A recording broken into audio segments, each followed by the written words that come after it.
This is a complete audiobook reading of Prism of Lyra, published by Keith Priest and Lissa Royal in 1989. Preface. From the earliest days in Earth's recorded history, there has been a bittersweet emotion that wells up within us as we gaze into the expanse of the night sky.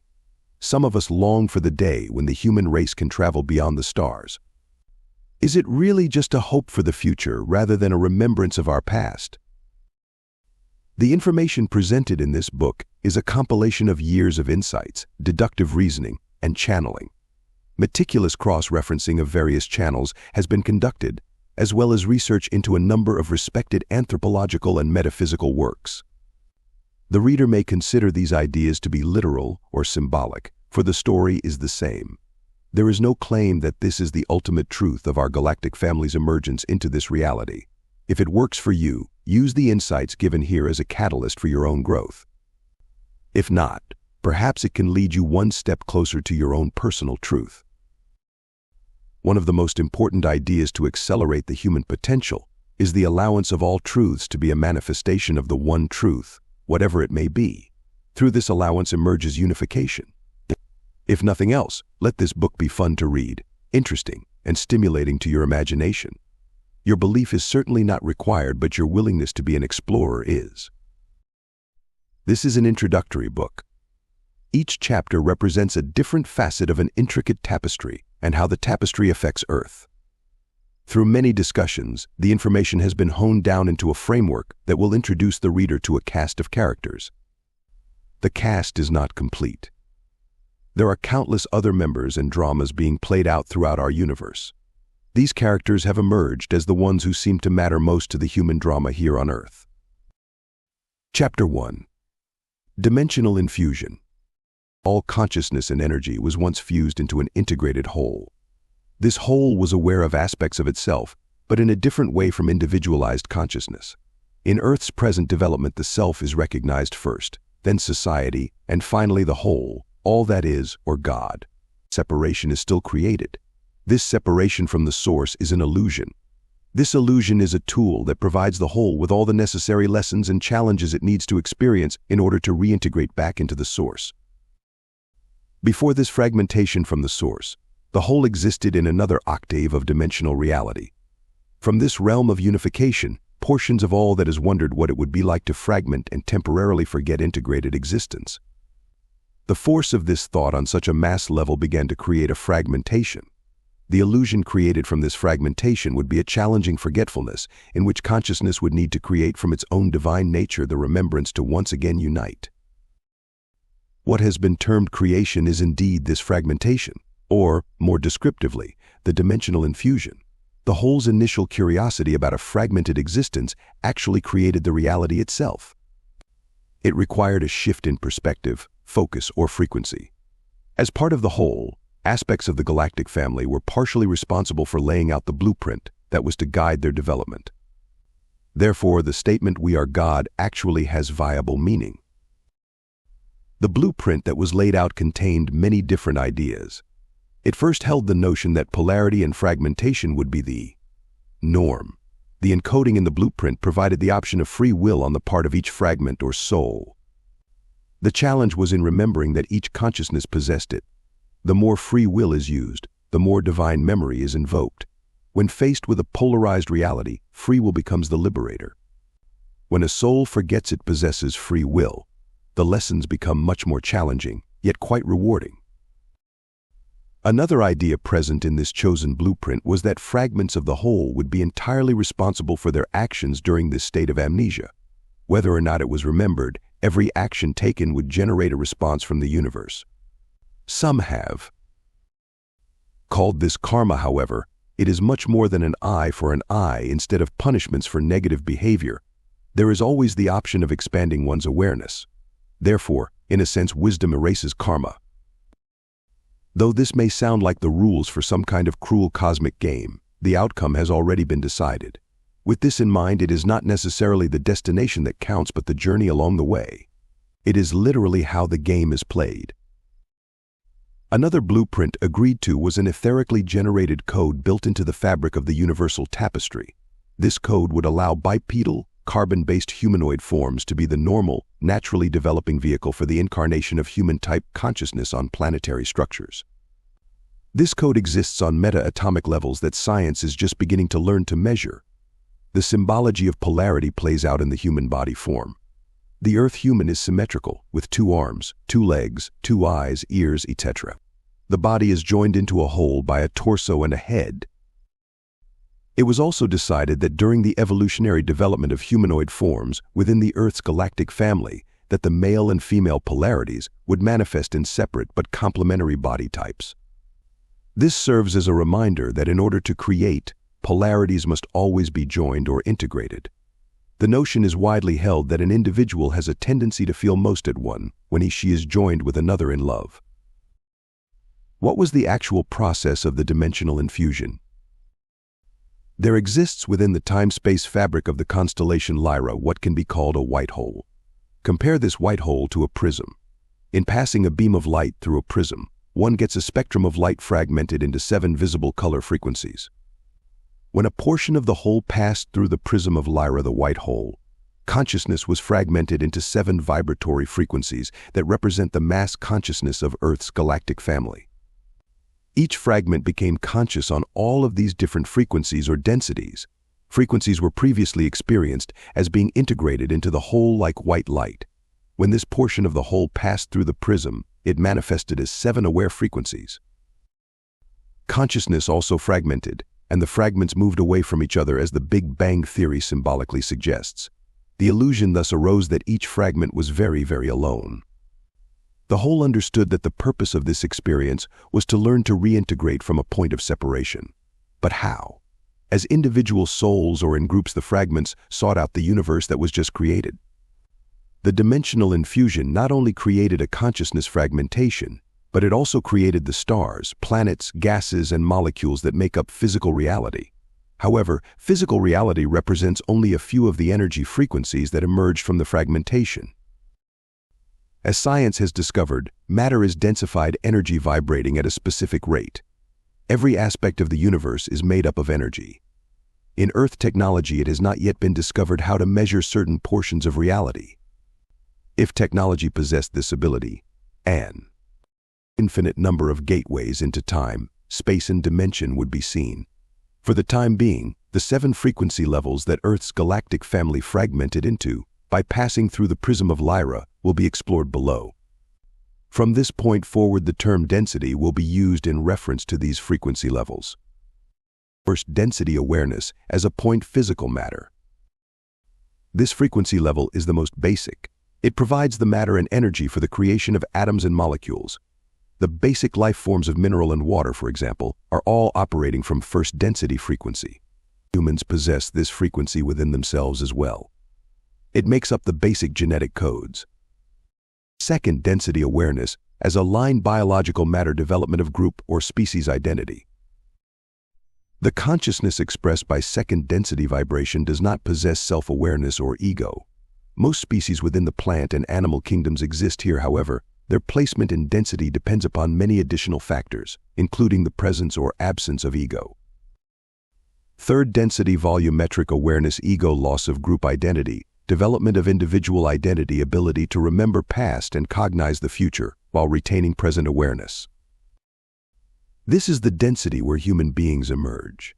It is a vibration that creates the illusion of separation and thus a challenge toward awakening. Presently, humanity is going through a transition period into fourth density reality, which can account for the many rapid changes the human race is undergoing. This is the frequency that expresses the most separation from the whole. It is from here that many lessons about integration are learned. This is the most intense of all levels in its cultivation of growth within the self. Cetaceans, dolphins, and whales presently exist simultaneously in third and fourth densities and are transitioning out of third along with humanity. The consciousness of primates exists in third density as well. The evolution of primates is becoming increasingly apparent as one begins to observe them displaying several characteristics that were once thought of as indigenous only to humans, such as language acquisition and pathological behavior. Fourth, density containment of volumetric awareness, superconsciousness, reintegration of group identity without loss of ego identity as vibration increases. Perception of past, present, and future become more fluid, along with the ability to interface with multidimensional and multidensity realities. Negatively oriented consciousness becomes more difficult to maintain. Presently on Earth, fourth density reality is overlapping third. In humanity's case, this can account for the increased desire for unity, peace, and unconditional love, as opposed to the illusion of separation that characterizes third density. The vibratory rate of one's reality is stepped up, and therefore one may be faced with personal issues in a much more rapid and intense way. It is easy to see how this is coming into play with the thousands of individuals upon Earth who are in therapy, in substance abuse programs, and engaging in humanistic efforts to better the planet. This is the frequency of responsibility. This is the frequency when one begins to remember the encoding of free will. This is the last frequency where physical bodies are the vehicles for the expression of consciousness. Hence, many civilizations choose to spend long periods of time within this density. Fifth density, experiential awareness of I as a group identity not bound by linear time. In this density, sentient consciousness begin to awaken to its heritage. This is the density of wisdom. As one awakens the wisdom within, they very often want to share it with those who are still focused in the lower densities. Many from this realm choose to become guides for others. A fifth density being merges with its family of consciousness, oversoul or higher self, if you will, and begins to remember. This is the first density in which a non-physical orientation is experienced. Note, there is no clear-cut distinction when transitioning from fifth to sixth and sixth to seventh densities.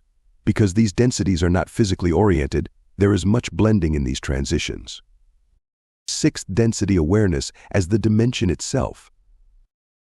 This has often been called the Christ consciousness, in that it displays a frequency level equal to that of the Christ or Buddha. From this frequency, a total remembrance occurs, and one begins taking responsibility for the whole rather than the self. The process of progressing the self and progressing the whole become one and the same. Seventh density, awareness as the multidimensional experience group matrix identity social memory complex. This is the frequency of total oneness or integration. Those who vibrate to this frequency are merged in identity and become a mass conscious whole.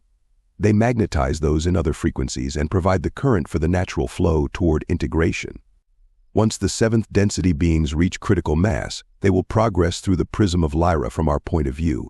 It will then be a black hole exit point and reach the next octave, where another adventure awaits. It is important to note that as portions of the whole fragmented through the prism of Lyra, each consciousness retained awareness on all density levels. However, part of the forgetfulness remained. From most highly focused density levels, such as third and portions of fourth, an unawareness may occur concerning the coexistence of other levels. As integration occurs, one becomes aware of these other aspects. The microcosm always reflects the macrocosm. This is visible in the coincidence of how atomic structure mirrors the structure of a solar system. It is the same with the fragmentation of portions of the whole into individual beings or soul groups. When one incarnates into a physical body, it can be likened to a mini passage through the prism of Lyra. The process of soul fragmentation, as one incarnates physically, can be likened somewhat to Freud's ID, ego, and superego theories. As a fetus, the soul demonstrates a first density consciousness. At that point, one is aware of itself as intricately connected to the environment. Physically, one is a mass of DNA codes with the potential to become a conscious human being. Since Freud did not take his hypothesis into prenatal development, there is no correlation. If he were to have created a label that described the fetus relationship to its environment, then it would have been a first density description. When the child is between birth and 2 years old, she begins to demonstrate second density consciousness. A separation begins to be perceived between itself and the environment, and its desires become externalized. There is still somewhat of an egocentric point of view, which correlates this developmental level with the ID. What distinguishes a child's second density orientation from third density is the lack of a distinct ability to differentiate between itself and the environment. From approximately the second year of life onward, third density consciousness becomes the primary framework demonstrated. This is the development of the ego and the awareness of the child as a separate individual. These are crucial formative years. One can see that if development is disrupted, such as through abuse, the personality can fragment and perhaps create dysfunction later in life. Many individuals retain this third density consciousness orientation of ego throughout their entire lives. The development of the superego, or higher awareness, is a typical fourth density trait. Humans have the option to develop this aspect of themselves. This is a reintegration of the fragmentation of personality that occurs through the birth process, as well as integration on a spiritual level. As the human race begins to move more solidly into fourth density consciousness, it is suspected that this personality fragmentation process will become less apparent, and perhaps children will begin displaying fourth density characteristics earlier in their development and retain them throughout their lives. In childhood, one must learn how to adapt and integrate into a workable framework. If one cannot do this, such as in the instance of child abuse, psychological disorders will very often be displayed when adulthood is reached. Pathologies such as multiple personality disorder can occur because the natural third density personality integration process did not occur during childhood. Some extraterrestrial civilizations have learned to detect and transmute the seeds of pathological disorders during childhood and therefore have no incidence of adult pathologies. If it is understood that no matter how far an individual fragments, either on a soul level or in the personality, and that the way back home is always through integration, she will never lose sight of the goal. In this case, we can go home again. Chapter 2. Creation of the Galactic Family. In passing through the prism of Lyra, the first fragmentation created a group of beings that can be called the Founders. 1. The Founders embodied the group consciousness of what eventually became humankind. They can project to a very high level of fourth density, but their natural state is non-physical. In splitting off from the portion of the whole that passed through the prism of Lyra, they still retained a memory, if somewhat dreamlike, of the idea of integration and the purpose of the fragmentation. It is they who orchestrate humankind's evolution. They play the roles of the parent archetype, in male and female polarity balance. The Founders became aware of the blueprint that was chosen as they fragmented from the whole. From this blueprint, they knew that children carry the encodings of the parents. Since they played the parents' role, it was their responsibility to influence the growth of the new consciousness about to be created. In doing this, they became the blueprint, began to understand and live it, knowing that this would encode future fragments. The Founders began to understand the natural energy patterns of the polarized reality just created. It became obvious to them that the newly fragmented group consciousness interfaces with specific realities within 3 main points. 1. A point of pure positivity. 2. A point of pure negativity. 3. The integrative point of the two. All interactions occur within the lines that connect each point, with very few aspects of consciousness existing within the points of purity. This realization inspired them to understand a paradigm of polarized reality, which was something exciting and new to their understanding. The paradigm, as it emerged for them, is shown below in a 2-dimensional diagram.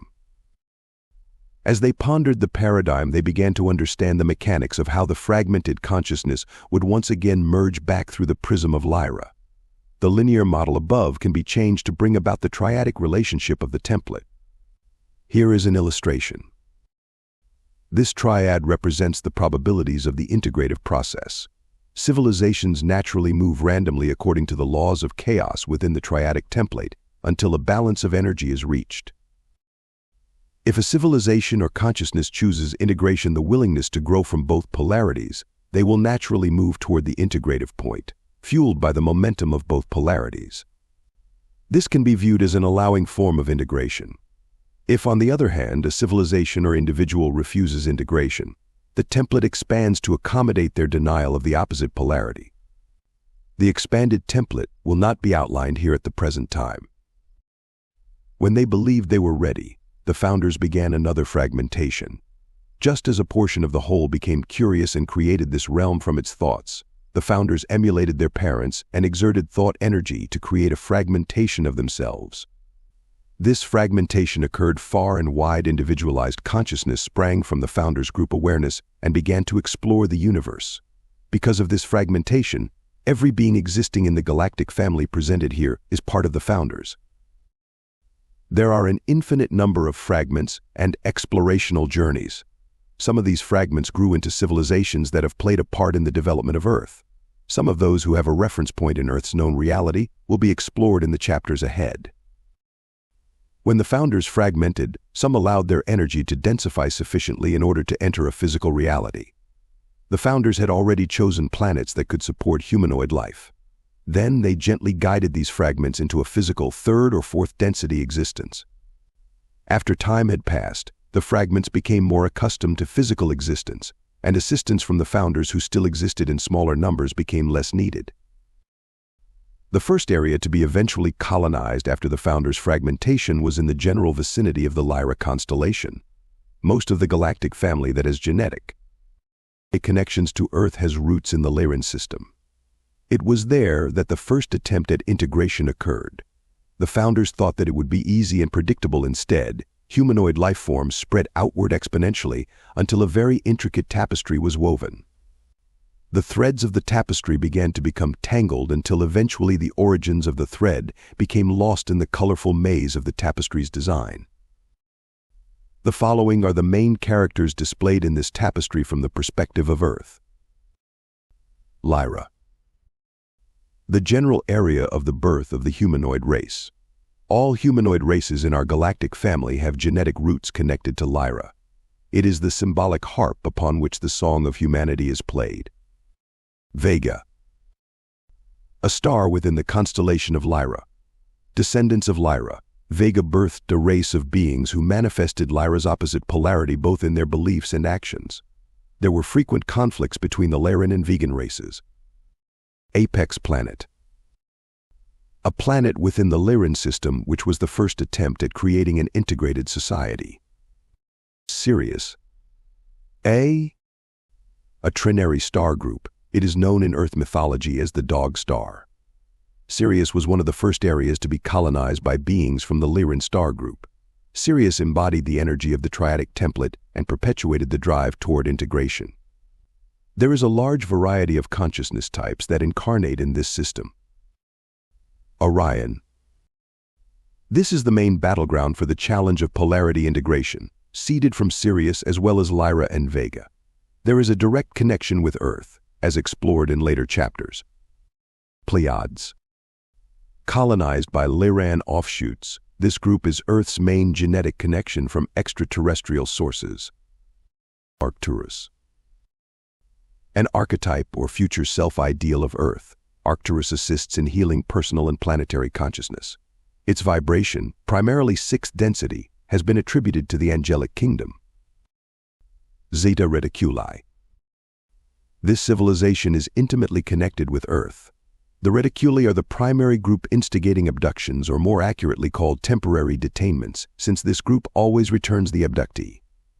More will be said about this group in later chapters. Though some of these civilizations overlap each other in time and may not appear linear, below is a linear translation of the progression of various cultures in comparison to each other. Discussion. Once one recovers from the initial shock of the idea that extraterrestrials had something to do with Earth's heritage, it really seems like a very logical explanation. Why would the human race egotistically believe that it alone is responsible for Earth's genetic past? Upon Earth, races have discovered new races and have begun integrating with them, perhaps. Before this occurred, these races never knew the others existed. This model can hold true for the universe as well as planet Earth. How many more ancient drawings of rocket ships and their pilots need to be found before humans can break through the fears about discovering Earth's past? The most obvious question is this: if the extraterrestrials are out there, why don't they show themselves? An answer can be found in humanity's approach to anthropological studies upon Earth. Scientists do not go marching right into a primitive culture waving their cameras and equipment. These types of cultural assimilations sometimes take them decades to accomplish. In its own eyes, humanity may seem civilized enough. However, to a race that has achieved space travel and perhaps even global unity, humanity may seem primitive indeed. Perhaps they are waiting, hiding in the bushes, allowing only a few humans to see them until the signal goes out to the whole of society that they are not a threat. What if the signal that they are there never goes out to society? What if humanity continues to ignore the evidence, hoping it will all go away? To many of the extraterrestrials, this seems to be the case. All non-threatening methods seem to have been unsuccessful thus far. The primary game plan over the last few decades appears to be much more profound in its potential to awaken humanity. Some of Earth's visitors are now using fear. At times, society is so quick to validate negativity rather than positivity that humanity's own framework may now begin to be used to assimilate Earth to its previously denied reality. Fear awakens rather rudely at that. Perhaps that explains the growing observation of extraterrestrial abduction experiences as a method of awakening humanity to a greater reality. At humanity's level of development, a model for the natural evolution of a planet has not yet been formulated. It seems obvious that a civilization would not be able to reach the cosmos and the folding of space-time dimensions if it cannot resolve its conflicts on a planetary level. The expansion of consciousness required for such a leap may be dependent upon the unified whole. If the whole is not integrated and balanced, attempts may be fruitless. Humanity may be experiencing this limitation now, with so many unsuccessful space launch attempts as well as space program budget restrictions. Earth may just not be ready. Humanity wants to reach for the stars, but very often cannot even reach for the hand of its neighbor. The extraterrestrial connection is important, but what is even more important is developing a global perspective. Expansion will come from action, the claiming of responsibility for Earth by humanity itself. The extraterrestrials will not intervene to clean up humanity's mess. Earth is entering adulthood and has been kicked out of the nest. It would serve humanity to release its victimhood, claim its divine birthright, and create heaven on Earth. The extraterrestrials can only remind humanity of its unlimited potential. Their communication and our awareness of Earth's heritage can be likened to a dangling carrot. If the human race wants that carrot, perhaps it must do what needs to be done to get it unify and integrate. Chapter 3. The Womb of Lyra. From the point of view of a reality that can be perceived by physical beings, the form of the founders has 2 arms, 2 legs, a head, and a torso. They possess large, inquisitive eyes as a symbolic representation of their desire for knowledge and of the ancient memory they carry within them. Physical beings would view them as insect-like, very tall, and having long, graceful limbs. 3rd density humans can perceive them if they enter an accelerated version of 4th density. Interactions with them are usually able to occur in an altered state. From this state, they appear etheric and dreamlike. Having fragmented their consciousness further, the founders began solidifying energy into matter. This created a prototype physical race into which the majority of humanoid consciousness would incarnate. On meta-atomic levels, organizational codes exist which create a consistent humanoid-type body in a carbon-based environment as the vehicle for physical representation of consciousness. The founders used this naturally occurring code to assist them in creating versions of themselves in both physical and non-physical states. This form symbolically reflected the aspects of the polarized universe they had entered. Again, it is representative of the idea that parents create children in their own image. The founders are the energetic grandparents of the human race. It was their desire to manifest different dimensional aspects of themselves. This would produce root forms of life, which would facilitate the process of creating diversity within the new reality that was just born. They are both the source and the prototype. As they emerged into this light form through the densification of energy, they became aware that all life will once again evolve back into the founders and then into the source. Consciousness will scatter and fragment, sometimes beyond recognition, but it will evolve back into the source physically, as well as mentally, emotionally, and spiritually. Thus the founders began the next step of the fragmentation process. Their first action was to begin making the plans necessary to spread life throughout the Lyran system. They were aware that over time the life forms would naturally gravitate into planetary civilizations by means of attraction. Planets were chosen within the Lyran star group to house these new races. As these planets naturally began to develop primate life, the founders seeded these developing primates with plasmic energy on meta-atomic levels within their DNA structure. This occurred over many generations until primates humanoids possessed the genetics necessary to sustain the higher vibrations of 3rd density consciousness. With slight alterations, the incarnation process was soon to begin on several planetary bodies. The founders fragmented themselves further in order to release the consciousness necessary to incarnate on these planets. As this fragmentation occurred, each consciousness was magnetized to a specific planet where the vibrations were more compatible with the individual fragment.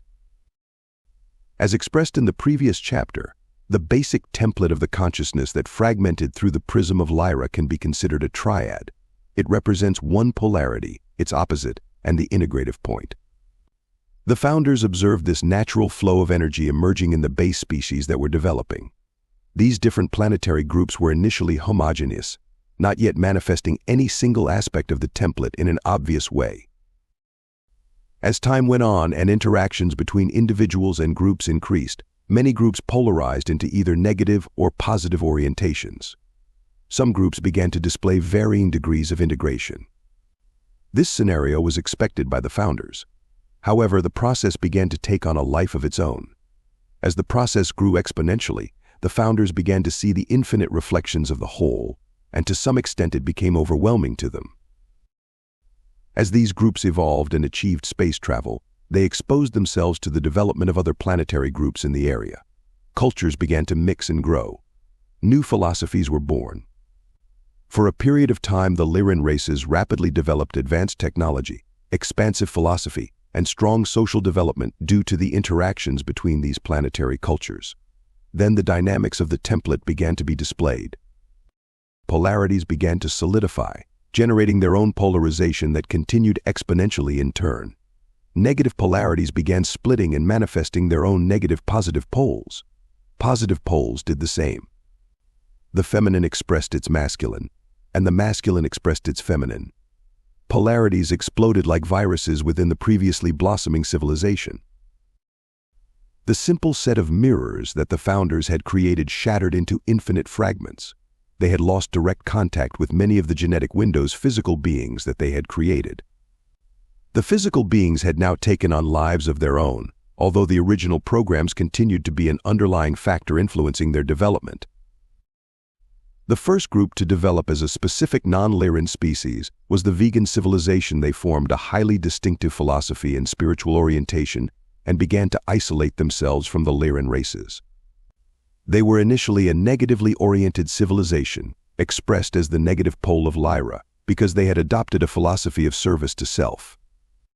Contraction. Lyra itself may be considered the positive pole because all other civilizations were born out of its expansion. As time passed, friction grew between the people of the Lyran races and the vegan civilizations. Neither group was progressing in an integrative way. Both possessed within themselves the conflict of polarity. Neither group was right or wrong. They all played out the same ideas, only from a different perspective. They just could not understand how to balance their energies. Polarization continued to grow exponentially as they grappled with their relationships between their civilizations and themselves.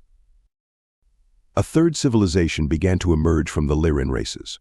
Because this planet was the apex of a symbolic triangle of integration, playing out both negative and positive polarities, it can be called the apex planet during this stage of its development. Later, it becomes a much more intricate piece of this galactic puzzle. The apex planet began its civilization by drawing in characteristics from both the Lyra and Vega polarities. Genetically, they were a mixture. Within their race, diversity was even more widespread than upon our present Earth. There were dark and light-skinned people, pacifists and conquerors, artists, musicians and soldiers. Even in comparison to our Earth race, they did not coexist peacefully at all. Separation began occurring in the culture until the entire planet was engulfed in the friction of polarity. No resolution was in sight. The future of this apex planet seemed hopeless. They eventually allowed pollution and weaponry to nearly destroy their world. When opposite polarities are forced, not integrated, they cause fusion. This fusion manifested on the apex world as nuclear war. A small number of inhabitants secured themselves underground, but the remainder perished from their own inability to integrate. What occurred on a planetary scale was quite interesting. From a point of observation in space, it appeared that the planet destroyed itself. From the point of view of the survivors who went underground, they were very much alive. As a result of their nuclear explosions, their planet was eventually propelled into an alternate dimension. After the cataclysm, radiation upon their world remained quite high, which forced them to stay underground. Once they recovered from their emotional shock, it became time to pick up the shattered pieces of their lives. Their development and their amazing transformation will be explored in further chapters, for they play a vital role not only in the transformation of planet Earth, but of the Galactic family and the founders as well. Meanwhile, the Lyran races and the vegan civilizations were continuing with their development. Groups of Lyrans wished to remove themselves from the friction with Vega and sought out many other areas to colonize. Groups of vegans also escaped their planet's conflicts and founded a number of civilizations including Altair and Centauri. Gone were the clear-cut lines of traceable philosophic and genetic history. Humanity was spreading quickly, carrying with it the seeds of experience and polarity. The goal was always buried deep within the souls of each being, and it gently nudged them onward. The goal was, and still is, integration. It is apparent that the beginnings of the entrance into polarity by the founders was not easy. They had created an equation that they expected would conclude according to their calculations. As with the new science of chaos, the movement of energy between these three civilizations, Lyra, Vega, and Apex, became unpredictable to the founders. The entire galactic family could only wait and watch, knowing that in chaos there is order, divine order. These early lessons have been imprinted into humanity's etheric memory as a reminder of all that it has been and all that it can become. Humanity is never alone in this struggle. The founders still wait silently. They exist not only out there but also within the soul of humanity as its most basic archetype. The cycle of life and existence is merely a circle. The beginning and end are the same. When humanity feels the call of evolution, it is the founders whispering through the expanse of time and dimension. They are a part of humankind speaking to itself. Perhaps it is time to listen. Chapter 4. The Sirius Factor. The realm of Sirius was one of the first to be explored by the curious consciousness that passed through the prism of Lyra and fragmented from the founders. Sirius represents a very important symbol for the entire galactic family, that of the Triad. Though it has not been scientifically validated by most astronomers, Sirius is a trinary star group. 1 Symbolically, this represents the template two polarities at the base of a triangle and the joining or integrating of the polarities at the apex.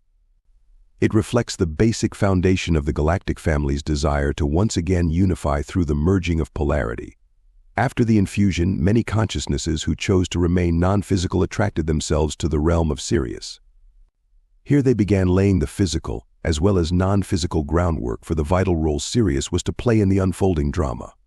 They were to become some of the earliest genetic and etheric engineers following in the footsteps of the founders. Anticipating what was to come, these non-physical Sirians began forming through the transmutation of energy into matter a third density world that would eventually be able to support physical life. They also created more vibrationally focused realms for the consciousnesses that would choose to exist there in the non-physical state. Thus, because of their ability to create realms suitable for all manifestations of consciousness, they became known as the Elders of Sirius. During the Lyran and vegan conflicts, representatives from both polarities inhabited the Sirius realm with the desire to integrate there. The Elders of Sirius prepared for an influx of both positive and negative energy. They were quite aware of the scenario that needed to occur. The vegans who chose to inhabit the Sirius realm decided to incarnate physically within a third density reality. Culturally, they were highly polarized in the masculine, and their philosophy was one of domination, which was becoming more difficult to maintain in fourth density. They felt they must dominate their environment and control their evolution.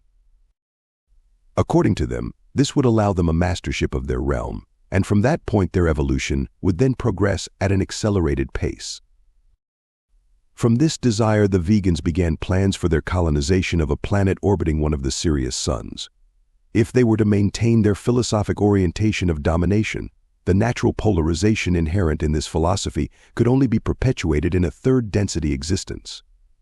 They were to be tightly focused in the physical, creating a veil of illusion and forgetfulness even more dense than presently on Earth. They were so sure of their own abilities and so unaware of the lure of third density separation that they zealously began speeding up the evolutionary process of the primate-like species developing on the world they had chosen. As soon as the DNA of the indigenous species matched their desire, they began incarnating. Almost immediately, these new Sirians lost their memory connection with Vega. The veil was too dense. Their desire to create forgetfulness was so strong that they remembered nothing of their origin. They did not dream. They did not meditate. They did not pursue creative activities except to maintain their structure of domination. When their zealousness translated into physical reality, it created a culture driven by the desire for domination over each other and the universe around them. As this negative Sirian planet was developing, a group from Lyra decided to venture outward into the Sirius system. These beings chose to remain in the non-physical realms. Their orientation was polarized toward the idea of service to others. They were particularly interested in the physical healing of those in pain. The combination of the negative Sirians who denied their spiritual self and the positive, non-physical Sirians originally from Lyra who felt it was their duty to heal all those in pain created a dynamic of tension that echoed throughout the Sirius system and beyond. The saga began. The positives began bombarding the negatives with love and healing energy on the subconscious and unconscious levels. Because the negatives were so tightly focused, this created psychological pain for them. The more the negatives resisted, the more the positives sent healing energy. Friction occurred from this interaction that was very uncomfortable for all consciousness in the Sirius system. The elders of Sirius finally intervened. It was decided that the conflict would once again be moved to another locale. This time integration would be attempted from a slightly less polarized perspective. The elders sought out a home for this conflict. It did not take them long to discover the electromagnetic properties of the area called Orion. Thus the myth begins of how Sirius, the dog star, leads the way for the hunter Orion. Once the initial conflict was removed from the Sirius system, the physical civilization remained. They had cut themselves off from spirit even to the point of death, where an immediate reincarnation into the system occurred again, further alienating them from any form of non-physical existence. Therefore, most of the negative society was unaware of a conflict, so they could not be made aware of its movement into the Orion system. There, society continued within its haze of forgetfulness. Those desiring the negative-positive integration now went to Orion from Lyra Vega instead of to Sirius. Sometimes, very infrequently, a soul would awaken from the negative Sirius world and progress to the Orion arena. From the positive non-physical Sirius perspective, they would now be able to directly influence the ailing negatives. Many joyously ventured to Orion to carry out this task. Others chose to remain within the Sirius realm, concentrating their healing abilities toward other goals. Other positives from Lyra joined the Orion struggle. Galactic history was born. Because of the positive Sirians' desire to facilitate physical healing, their service to physicality instead of choosing incarnation, they allied themselves with the energies of Arcturus. Arcturus is oriented toward the idea of emotional healing. Together they form the Sirius-Arcturus matrix. This matrix has found its way onto nearly every physical planet within the galactic family as a holistic energy representing the healing of body, mind, and spirit. Planet Earth has known the Sirius-Arcturus matrix in many forms. It is an archetypal energy that is used by an individual or society for many purposes. It is malleable and can be shaped into any appropriate definition. Whatever the shape, it is devoted to the service of physicality. The Sirius-Arcturus matrix reminds the fragments of their connection to the whole and their natural abilities for self-healing. Though it is only a small percentage, a group of positive Sirians decided to incarnate into physicality as well. However, they rejected the humanoid form for a form that is more representative of their nature. This form is the cetacean. Dolphins and whales represent a translation of Sirius energy upon a physical, polarized world. In archetypal symbology, water represents the subconscious. Cetaceans are there silently in Earth's oceans and in the sea of humanity's subconscious. They remain as a reminder of humanity's potential for integration. Of all the energies that are a part of the immediate galactic family, the Sirius energy is the most widely used upon Earth. The name Sirius means the sparkling one or the scorching one, also called the dog star, and the Nile star perhaps because it is the brightest and the second nearest star visible to Earth, 8.7 light-years away. Many ancient cultures recognized the importance of the Sirius energy, most notably the Egyptians.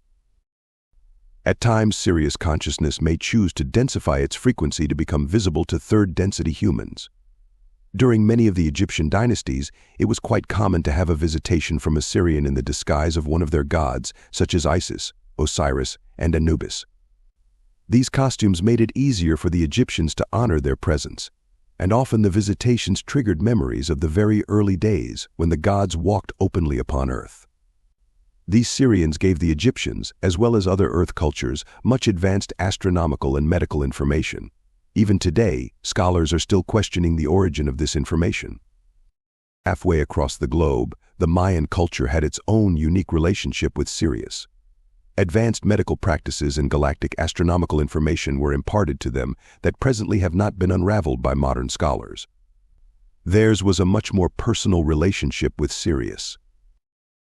These Mayans were, in a sense, tourists from the Sirius realm incarnate here on Earth, who wanted to experience physicality from a closer vantage point. Their relationship with the Mayans was so intimate that the Syrians actually shared with them the technology of transmutation from matter to pure energy consciousness. When their lessons were complete, the Mayan race vanished transmuted, leaving behind a trail for humanity to follow. These Syrians left behind many time capsules and puzzles for future generations to discover. One of these puzzles is the crystal skull. The crystal skull can represent the infinite nature of man and consciousness. Looking into its depths, one can sense the past and future. Humans have not yet learned how to translate the data and emotions that are triggered when one gazes into its expanse. Perhaps one day information encoded within the skull may ignite sparks of memory within humanity, as the Syrians have possibly intended.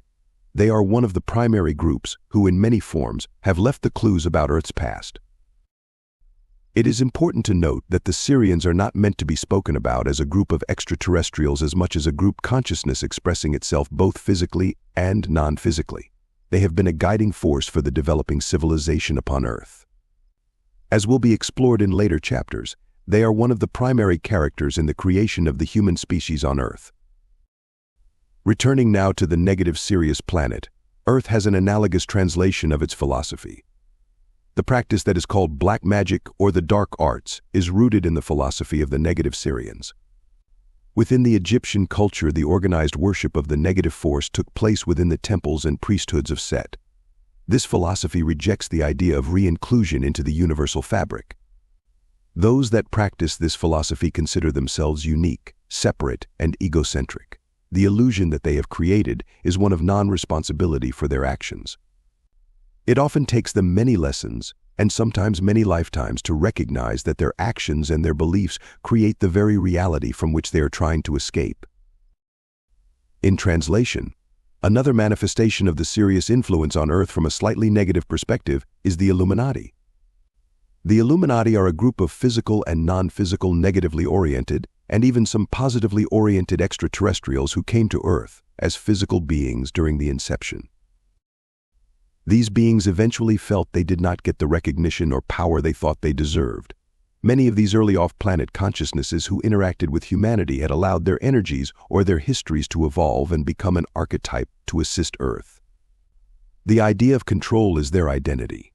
If they cannot control others, they feel as if they do not exist, and they are terrified of non-existence.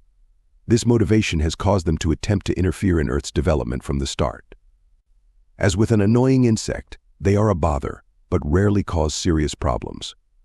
Only the individuals who have no sense of their own power will be found in those power structures upon Earth that stem from fear of powerlessness. They cannot be an influence if one does not allow them to be. It all comes back to the issue of claiming one's own power. One final idea concerning contemporary manifestations of the Sirius energy has to do with the appearance of menacing extraterrestrials as seen in UFO literature. For the most part, severely negative UFO experiences, cattle mutilations, and the Men in Black phenomenon are connected to the negative Sirius and Orion group, who actually generate more fear than damage. At times, the physical Sirians and Orions can break through the layers of protection in the solar system and try to wreak havoc. What is their motivation? In exploring the ancient Sumerian texts concerning early history and the nature of the conflicts of the gods, one gets a clear idea that Earth in whole, or in part, was involved with issues of territorial dispute by various groups at different times. The question has often been asked why the Syrians seem to be so involved in Earth's development. If it is indeed true that Sirius is a trinary star group, as the Dogon tribe's astronomical traditions suggest, could it be that Sol, Earth's sun, is, or once was, the third star? If that is the case, Earth may have been part of a territorial dispute among the Sirians from its very inception. This could explain why the negative Sirians consider it to be their right to do as they wish on Earth, and why they point an accusing finger at other extraterrestrials for wrongly interfering with Sirian internal affairs, thus creating many historical disputes. The Sirians may consider Earth to be part of their territory. In present time, Sol is only 8.7 light-years away from the Sirius system, which has been considered by astronomers to be part of our local star family. Many of the early Sirians were quite adept at genetic engineering. During the Earth inception, the physical Sirians placed a latent DNA code within the early humans. When Earth beings reach a certain vibratory frequency as a race, this code will be triggered. This code will assist those on Earth in remembering humanity's galactic past. Contemporary negative Sirians are terrified of this. They have continually kept themselves from transitioning into fourth density for fear of non-existence. They fear that if Earth transitions, they will transition also and cease to exist. They believe if they keep society in fear, Earth will not be able to make the shift. As a whole, they cannot determine humanity's fate, for Earth humans have more power than the negative Sirians realize. But they will continue. They know no other way. Whether dealing with physical extraterrestrials or archetypal energy, the Sirian identity is entwined with humanity's. It is rich with knowledge as well as challenge. One must always remember Sirius as the triad and what it represents: integration from polarity, which is the destiny of Earth. Chapter 5. The Winds of Orion. When two opposite polarities meet, they are naturally attracted. When they attempt fusion rather than integration, they produce a force of enormous energy. They produce sparks. They produce change. Sometimes they even produce pain. This was the case with the civilizations of Lyra that attempted integration within the Vegan and Sirius star systems. The conflict began playing out there, but was energetically expanded to include Orion. Its beginnings were as a Lyran conflict. Through generations, it evolved into a new race's war, that of the Orions. As generations passed, each side lost touch with what they were fighting for. Yet the anguish continued. The stakes were clearly marked. The negative side perpetuated the idea of service to self. Within their philosophy, if one served the self, the whole was served. What they did not realize was that they were denying the whole by the way they chose to carry out this philosophy. This translated as the need for domination. These were dark times indeed. Domination entailed behavior that Earth humans have never experienced. Genetic manipulation of bloodlines was common, in an attempt to dilute or concentrate power. What humans know as black magic was a common practice. Beings were so saturated with their own fear that they struck out at all who were different. The Earth legends of sword and sorcery are dim remembrances carried in the etheric cell memory from the dark times of Orion. The positive side epitomized the idea of service to others. It was their belief that the only way to survive was to be subservient, even at the expense of the self. So an interesting dynamic was played out. There were those individuals who were the dominators and those who were all too willing to play the victim role. These positives felt that to support the whole, they must serve the whole and relinquish the self. In reality, they were denying themselves as being a valid portion of that whole. The Orion civilization was one of the very few that evolved into a state of technological advancement while still being in a state of intense spiritual conflict. Eons of time passed while the drama continued playing out. It began with basic emotional manipulation all the way to the other end of the spectrum, manipulation using highly advanced technological tools. Reincarnationally speaking, the same souls incarnated time and again, switching sides, trying to find a way to bring the whole struggle into balance. Within Orion history, there has always been underground resistance. Throughout the ages, its strength ebbed and flowed like the pulses of their red giant Betelgeuse. Usually they would be discovered by the negatives, disbanded, and punished. Any time they built up some momentum, it radiated too loudly and they were found. As the philosophy of the resistance solidified, it became apparent that they needed to squelch the radiation of their ideas. They decided instead to symbolically absorb. They allowed people to come to them. They became like a black hole which was unable to be seen, but the force and momentum of their energy was as powerful as a silent wind. Their organization was thus called the Black League. The symbol of their struggle became the Black Dragon. A new aspect of the drama began to unfold. Now there were three facets to the struggle. There were the dominators, the victims, and the resistance fueled by the friction of two polarities. The Black League became quite successful in thwarting the efforts of the dominators known as the Orion Empire. However, it was only enough to reduce their momentum to a standstill. An energy impasse was reached. Within the souls of these repressed people existed a great desperation. They knew the extent of the Orion Empire's control. The Empire had devised ways to control astral bodies. Death was no longer freedom. Many individuals studied with heretic teachers to learn the ancient knowledge of dimensional consciousness travel. Few were successful, but those who were found a way out of the Orion system forever. Through focused concentration and disengagement from the Orion mass conscious belief systems, a small percentage of individuals were able to leave their bodies, die, and successfully target or home in on beings who had escaped or were reincarnated on Earth from Orion. Once these beings were targeted, the Orion entity was able to create a window through which she could travel. When she came through that window and incarnated on Earth, that being became lost in the Earth mass consciousness. This was a safety mechanism. If they did not know their own identity, they could not be pursued by the Orion Empire. The escapees then entered Earth's reincarnational cycle and most likely continued to play out the Orion drama unconsciously within their soul patterns. At times they could have been immediately pursued through the window by Orion Empire representatives. Often these Empire representatives became caught in Earth's mass consciousness as well, and had to enter the reincarnational cycle. When they incarnated, they carried their old Orion desire for control with them. As the desperation grew, the Black League decided to fight even harder. They had people who played both sides. Smuggled reports from informants resulted in an even more intense resistance effort. They began to employ tactics borrowed from the dominators. All this was done in the name of freedom. They eventually learned that freedom was elusive, and the conflict intensified. With all of their efforts, the Black League could not understand why they were not being successful in liberating the victims. They became discouraged. The people hungered for a form of spirituality, but all that was present was a gnawing emptiness and fear. Nothing worked. For a few generations, the Black League remained stagnant, only an idea and nothing more. Then something miraculous occurred. During generations of spiritual gestation, a seed began to grow. A soul incarnated who embodied all the hopes and dreams of the Orion races and had none of the hatred or fear. When he was born, he was safely contained in an energetically and emotionally neutral environment deep within the planet, so he would not become polarized. At adulthood, he began to teach. What he taught began to shed new light on the struggle. What he proposed could end it once and for all. He taught universal laws. Positivity cannot be achieved through negativity. The Black League was fighting fire with fire, only creating a blaze instead of peace.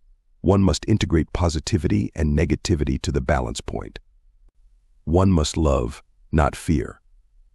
The idea of peace and freedom must be loved so much that one is willing to live it in one's soul, despite outside manifestations. The Black League thus learned that their intentions were good, but their actions only caused more of what they despised. This realization occurred on mass levels. It opened new doors of spirituality for the people of these oppressed worlds. They had a long way to go, but at least they now knew where to start. Once the dynamic began to be understood from higher levels, it was decided that they would transmute this energy by moving outward into the galaxy and starting fresh. From these higher levels, they called upon the founders to assist them in choosing a world. Of primary concern was an assurance that all the tools were provided on this new world for these adventurous beings to begin transmutation of the Orion energy. Free will choice was the primary tool, as well as a latent DNA code that would trigger a desire for societal preservation when if it became possible for them to self-destruct. The world that was chosen was Earth. The founders then began engaging various physical groups to carry out the Earth inception. See Chapter 9. Earth has manifested the Orion drama in an attempt to balance polarity throughout humankind's history. The fall of Atlantis, the Roman Empire, and the ongoing religious wars are all examples of memory patterns from Orion that are emerging to be cleared. Throughout all of these dramas, the human race has survived and has kept total oppression at bay. Humanity continues to play out the same dynamic: victims, perpetrators, and resistance. However, this time light is beginning to spread, and even the resistance is beginning to learn early on that one can't fight fire with fire. The contemporary Orion civilization, existing in the same time continuum as present-day Earth, has already healed its conflict, because Earth is still playing out Orion's past in an attempt to balance it for itself. The primary contact humanity receives from Orion has been judged to be negative. The Men in Black phenomenon, as well as some manifestations of the Illuminati structure, are playing out the past Orion need for control. The Men in Black MIBs have several origins.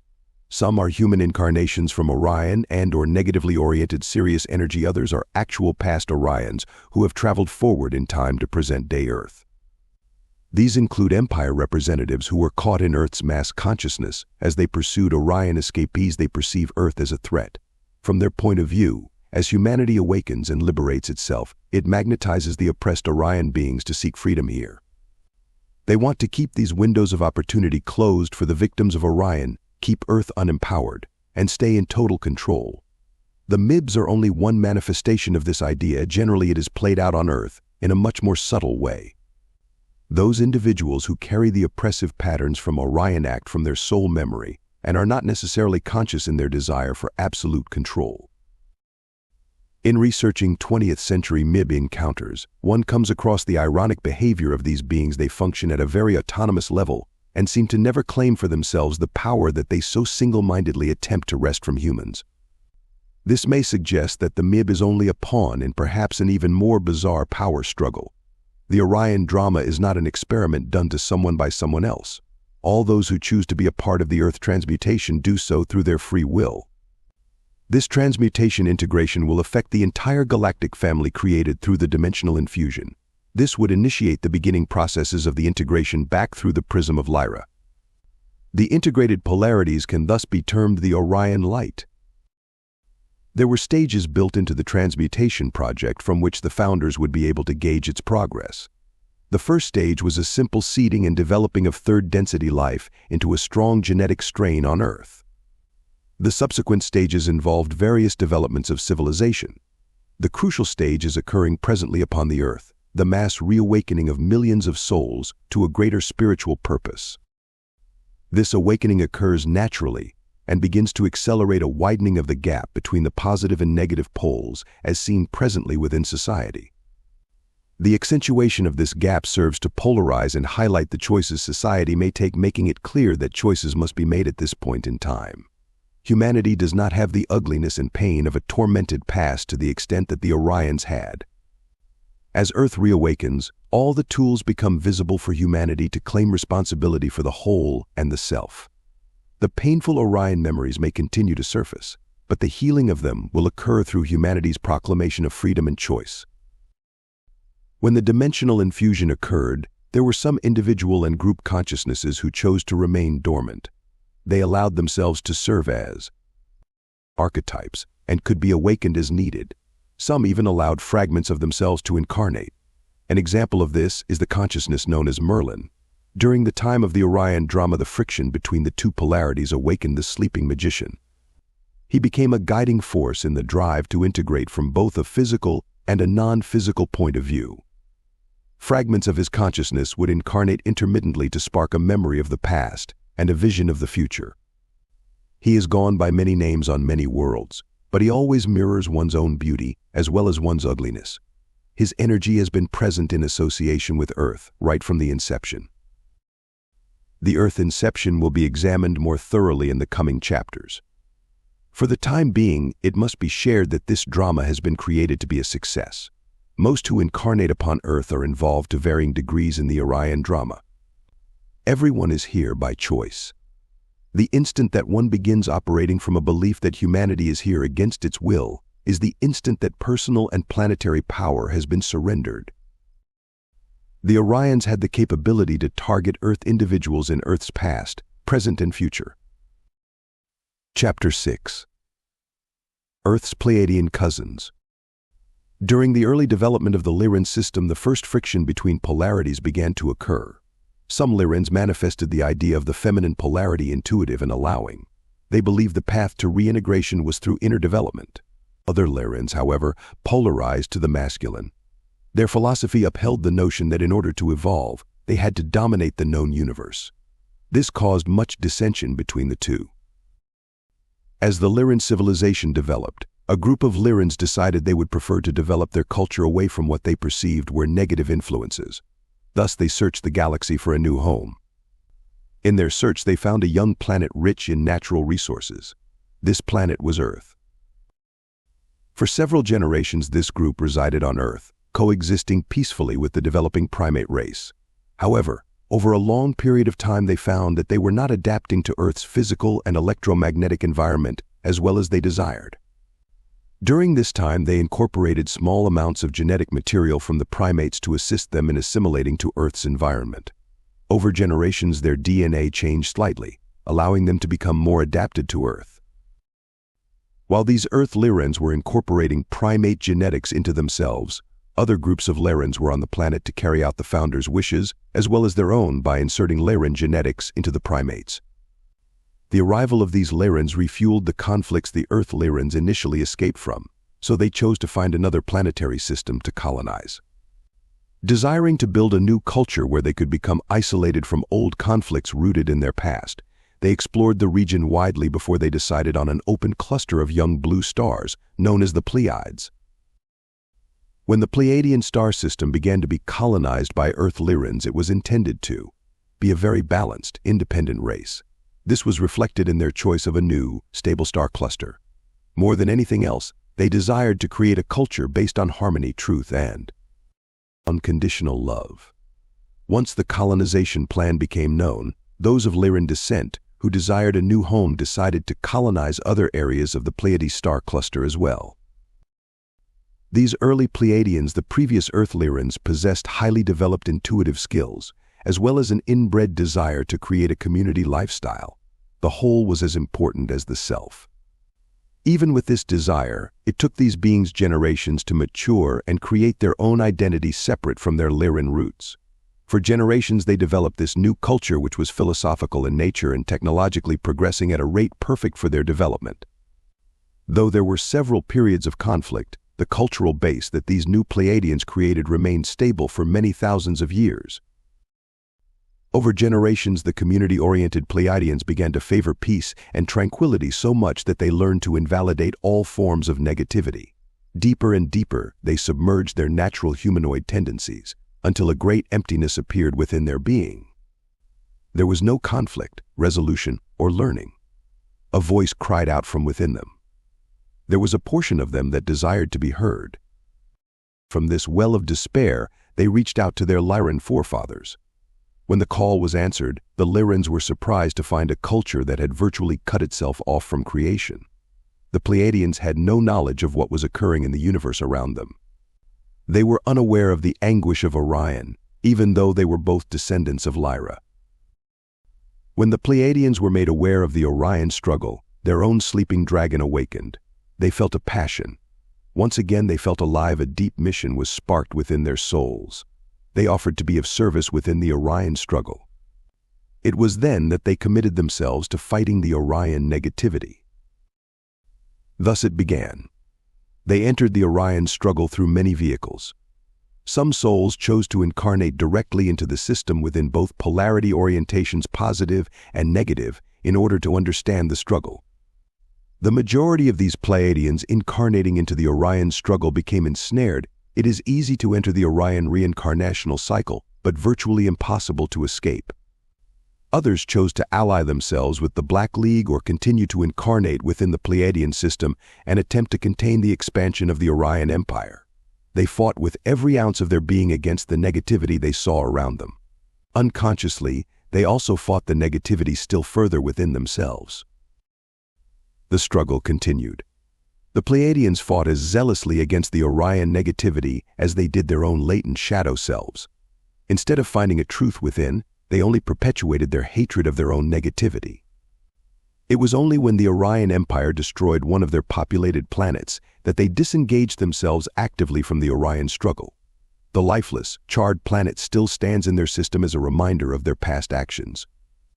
When that planet was obliterated, the Pleiadians were devastated. Finally, an impasse was reached.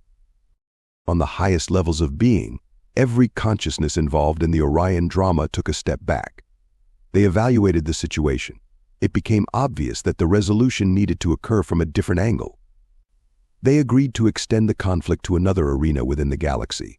The Pleiadians were faced with a choice: would they return their energies to their home worlds, or would they agree to resolve their own issues as well as the Orion struggle once and for all? Initially, they chose to return home.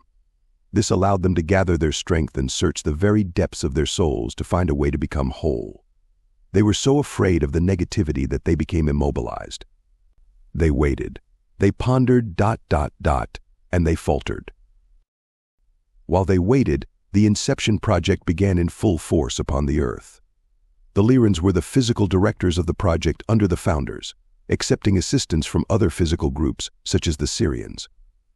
It quickly became apparent that they needed a genetic structure of terrestrial as well as extraterrestrial origin for their Inception project.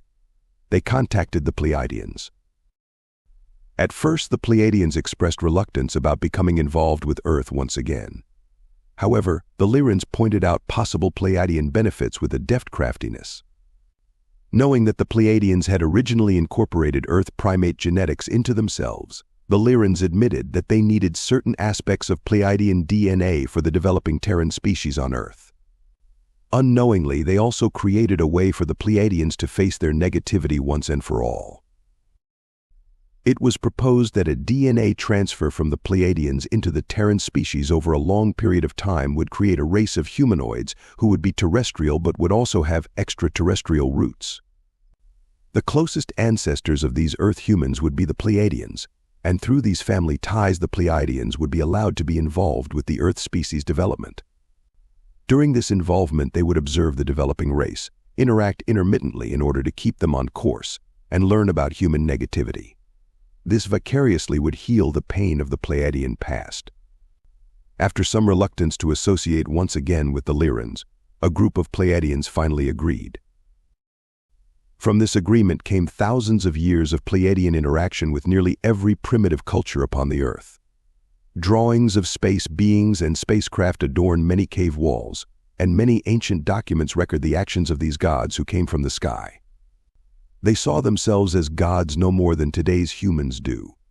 However, from the point of view of a primitive people, they surely must have seemed like gods. During certain developmental stages of a humanoid species, it is common to give up personal power to a godlike or magical figure. This became widespread, and soon the Pleiadians began to relish the power they were given. They began to wield it. Some began using fear in order to manipulate. Their soul-level agreement to learn from the developing Earth transformed into a satiation of personal desire. Many ancient myths concerning jealous gods are directly linked to these extraterrestrial beings from other systems, including the Pleiades. When these power binges occurred, it was necessary for these extraterrestrials to be reminded of their purpose. Very often resentment built up on the part of the Pleiadians toward other visiting groups. For a period of a few thousand years, the Pleiadians grew in power, and then were consistently reminded of their place. The irony of the situation soon became known to them. They had wished to get in touch with their negativity. Their wish had been granted. During these interactions, the Pleiadians involved with Earth were all from the same time continuum. Their contacts were consistent with their development. They had not yet mastered the complex technology of time-space manipulation. It wasn't until the 20th century that Earth has begun to pull in Pleiadian contact from many different time frames simultaneously. Though contact continued intermittently until the present day, it has slowed in comparison to earlier times. Most Pleiadians no longer consider Earth humans to be children, and they allow humanity to make its own choices. Once Earth began its technological era, it was watched very closely for the critical mass necessary to activate the DNA code for preservation of the species. Since the 1940s, both physical and non-physical extraterrestrials have been monitoring humanity and attempting communication, mostly in subtle ways. the Pleiadians were the first to begin a major benevolent contact program physically with Earth. Although this was quietly carried out as early as the 1930s, it began to be noticed on a wider scale in the 1970s. A Swiss named Billy Meyer has documented hundreds of hours of communication with the Pleiadian cosmonaut Semjace. He also possesses a large number of photographs of the Pleiadian spacecrafts which, using photographic technology, have never been proven to be false. He claims to have been taken both backward and forward in time by the Pleiadians and their allies the Dals to view various events. This contact has caused major controversy since it was revealed. Meyer had been provided with evidence by the Pleiadians themselves, such as a metal sample which was analyzed on film by a noted IBM scientist. The analysis revealed an unusual combination of materials, including a rare and expensive element called thulium. Also, when analyzed further, the sample seemed to display properties of both metal and crystal. The metal sample subsequently disappeared, but the film analysis remains. Within the UFO research community, this case is a classic example of throwing the baby out with the bathwater. Because it is too easy, it is considered to be fraudulent. When Meyer attempted to construct models of Pleiadian spacecrafts to see if the photographs could be faked, the models were found, and the whole case was labeled a hoax. The teachings of the 1970s from Semjace and her associates are now beginning to be more widely known. They teach spiritual truths as well as give a partial history of the Pleiadian race. Some teachings warn of impending natural and man-made disasters connected with a new age to come. It seems that these Pleiadian beings were from an orientation in their history where warning humans about approaching cataclysm was part of their contact philosophy. Though these teachings may have been applicable when they were given, one may question how they relate to today's mass consciousness. There are indications that the mass consciousness of Earth made a shift from a future of disaster to one of increasing responsibility during the time period of 1980 to 1982. Since these Pleiadian teachings were given before the shift was made, perhaps they represent an old idea. It does not necessarily mean they are not valid, but it does mean that perhaps there is a different outlook coming to humanity instead, one which reflects the choices and changes humanity has recently made on a mass conscious level. The Pleiadian contact coming to us presently both in physical and telepathic forms may echo a different voice. Some claim to be the future descendants of Meyer's Pleiadians. These Pleiadians speak openly of their difficult past and why they felt they needed to use certain tactics in dealing with Earth. They admit to having their own motivations for contact and thank this planet for all they have learned.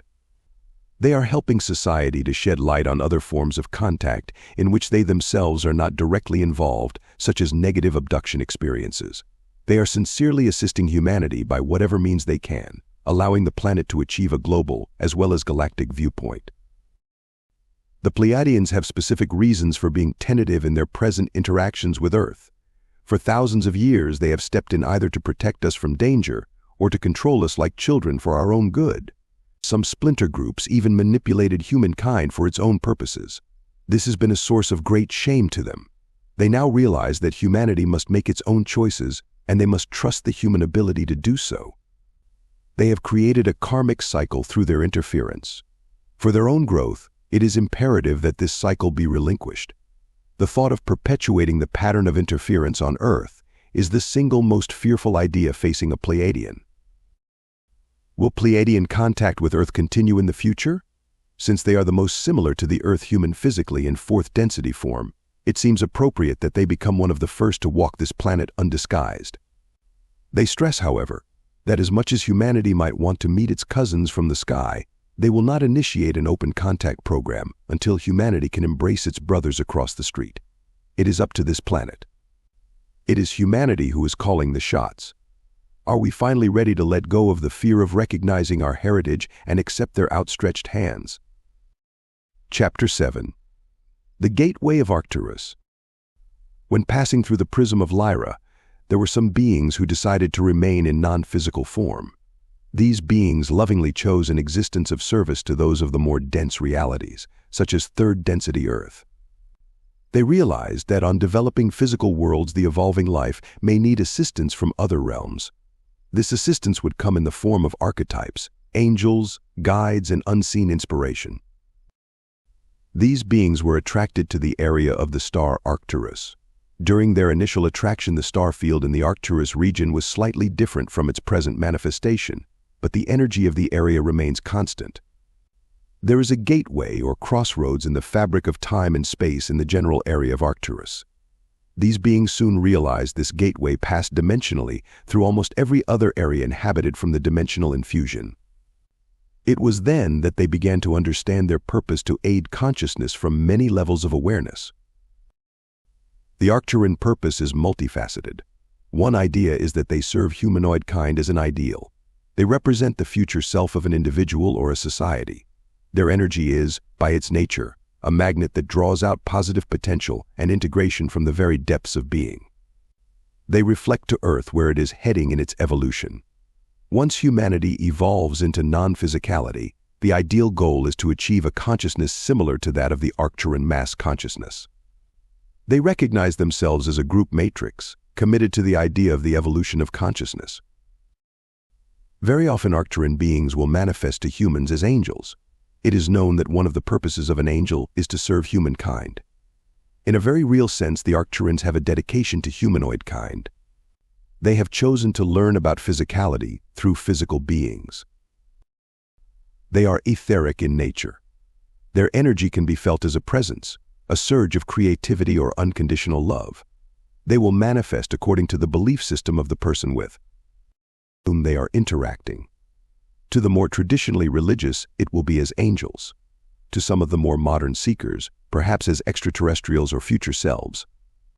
Either way, the outcome is the same in interaction with a truly loving being devoted to the service of physical beings and thus the whole.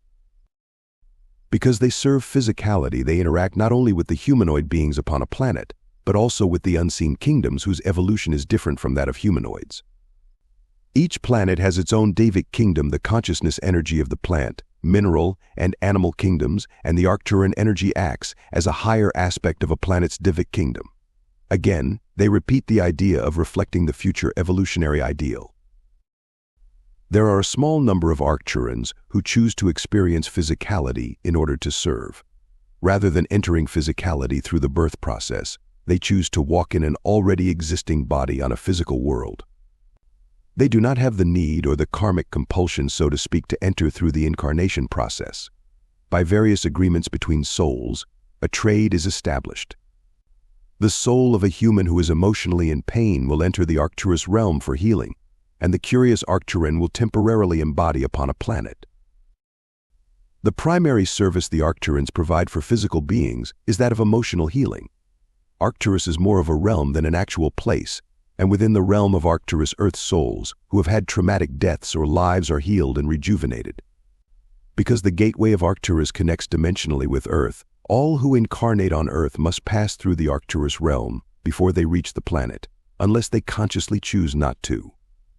This provides a healing for those about to be born, and a strengthening of their choices and desires for the physical life about to occur. The gateway of Arcturus prepares non-physical consciousness for the intense focus of physicality and thus sexuality. From the Arcturan point of awareness, physicality and sexuality are the same expression. The Arcturus energy is particularly adept at various forms of sexual healing, such as in the case of sexual abuse during childhood or adulthood. The healing energies of Arcturus are equally nurturing for the abused and the abuser, for both are in much pain. The utilization of the Sirius Arcturus healing matrix can be quite powerful in such cases. The cetaceans, especially dolphins, can represent the Sirius Arcturus matrix to those in pain. Since dolphins are quite sexual and unconditionally loving in their expression, they can serve as a physical manifestation of the Sirius Arcturus healing matrix. This matrix is totally non-threatening, providing subtle healing on very deep levels. At death, the human consciousness passes through the Arcturus realm. There they are nurtured and cared for until they awaken to their greater reality. In the case of traumatic death, a great tenderness and healing is shared so that the soul about to awaken makes a smooth transition. In after-death experiences, the light that is perceived at the end of a tunnel is actually a representation of the Arcturus vibration. This vibration will be translated through the perceiver's own belief system. Because Arcturus is primarily sixth density, it is often perceived as the Christ or Buddha vibration. The light can be equated with the future or higher self-Christ self of an individual. So in a sense, during the death process one is merging with the higher self, which happens to share a frequency range nearly identical to the Arcturus realm. Their healing occurs. In all of creation there is nothing that heals, nurtures, and rejuvenates the human spirit as completely as the Arcturus vibration. Another idea that is synonymous with the Arcturus vibration is the idea of creativity. When one is creating, one aligns with the energy of the Creator. Since Arcturus serves as a messenger of the Creator, so to speak, the vibrations are quite similar. In this way, Arcturus has been intimately bound to humanity from the beginning, since humanity is always creating. Arcturus is much more than a star. It is a frequency that one possesses within. It is a frequency of creation, healing, and evolution. It has been with Earth and other developing physical planets from their inception. It is less a character in the galactic family story than an undercurrent one that is ever present in the entire dimensional infusion idea. Because the energy of Arcturus is an undercurrent that consistently interacts with us, the Earth planetary environment often translates Arcturan energy into a form that is meant to trigger individuals emotionally. An example of this is the lenticular cloud, a spectacular cloud formation that molds itself into a disc shape. It may look like a spacecraft, but most of the time it is merely the Earth environment translating the energy it perceives at an etheric level. These etheric ships serve once again to remind humanity of its unseen connections. Within polarized reality, Arcturus has chosen a counterpart to reflect other aspects of its evolving nature.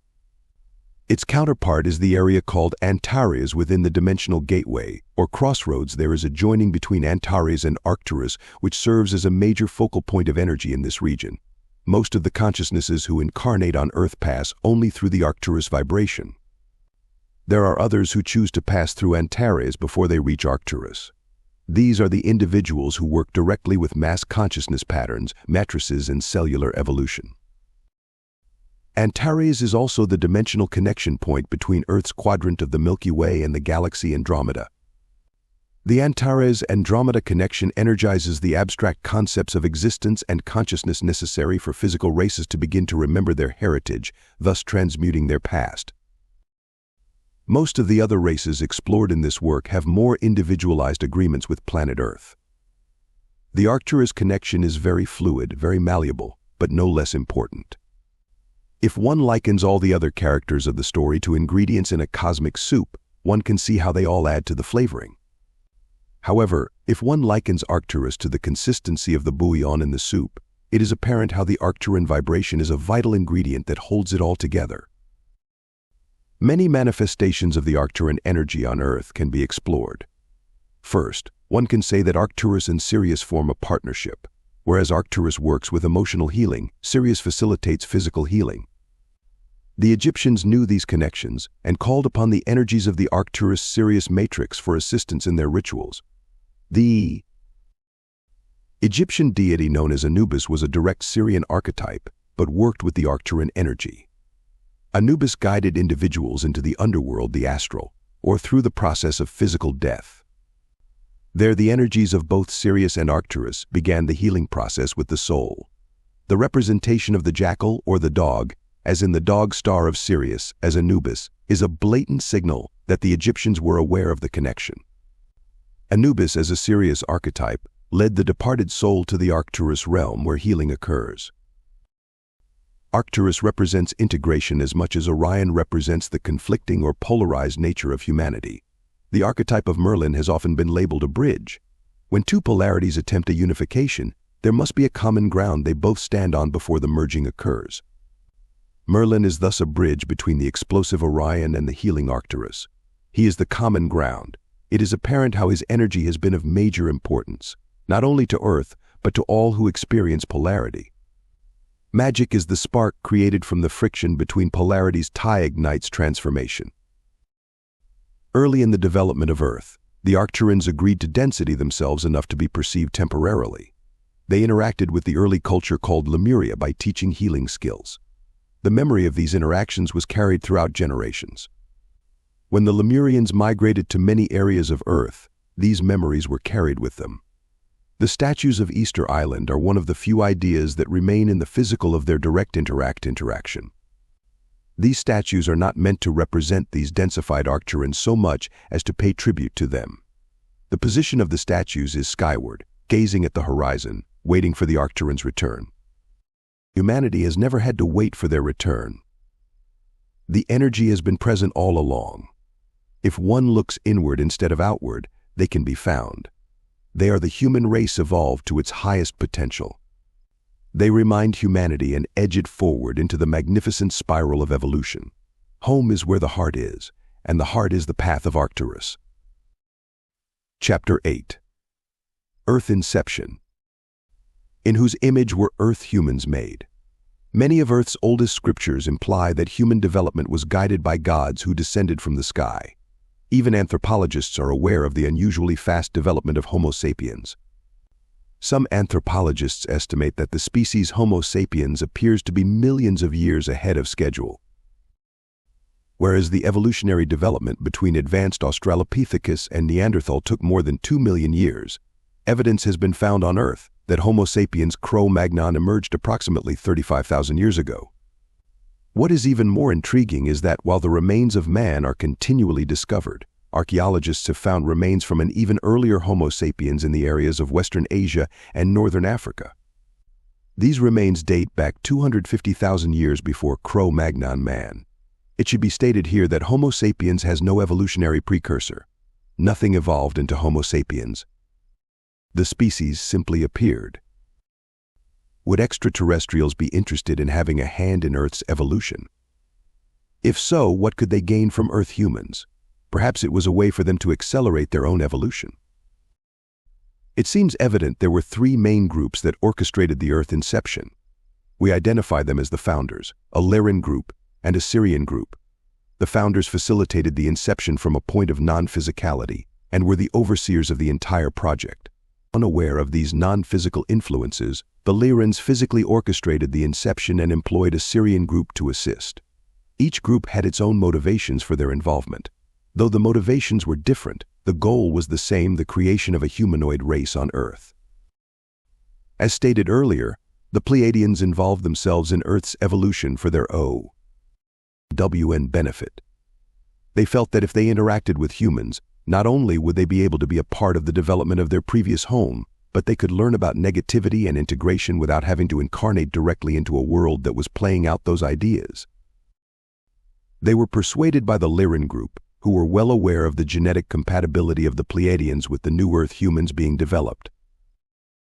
The Lyran group, a combination of various Lyran races, was always experimenting. Just as humans have certain instinctive drives such as procreation, these extraterrestrials carry their own drives which emulate their creators, the founders. The founders' offspring instinctively carried on with genetic seeding. These founders were well aware that inbreeding would cause a race to die out, and thus they continually sought new stock to keep the gene pool mixed. There was another primary Lyran motivation for their involvement with Earth. After eons of conflict within the Lyran offshoot races Vega, Sirius, Orion, etc., they were tired of creating civilizations that were polarized and failed to exist peacefully. They were determined that Earth was to be a planet founded on integration rather than polarity.